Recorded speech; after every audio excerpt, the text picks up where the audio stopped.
Hey everyone, and welcome back to Made to Order a la Orden. I'm Chef Z, and today we're going to be talking about lodging and where to stay in Cuba. So we're going to talk casa particulares, hotels, where to book, how easy, how much. So if you want to learn all about this, then just keep watching.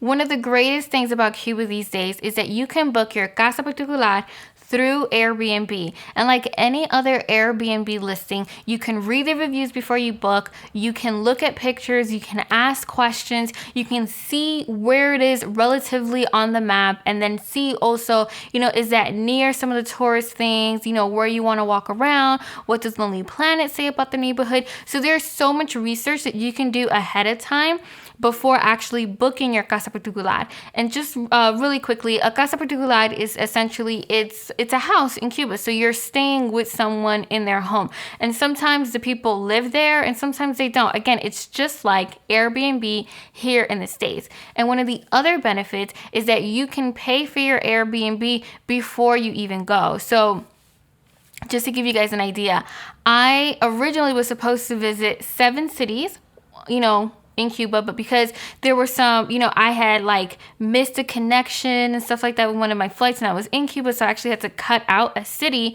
I was able to just like ask for a refund and then book another house, and this was just like all using the internet. So it was actually pretty freaking awesome. So I do encourage you guys to use Airbnb to book your casas.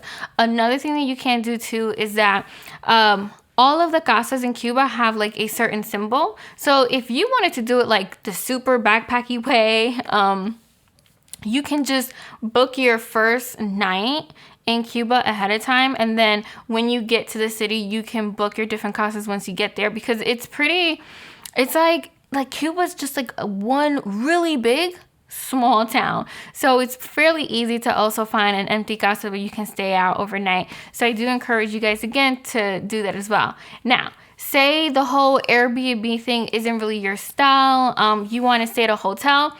That's also something that you can definitely do. And the majority of the hotels in Cuba, if not all, I believe, are actually state-run.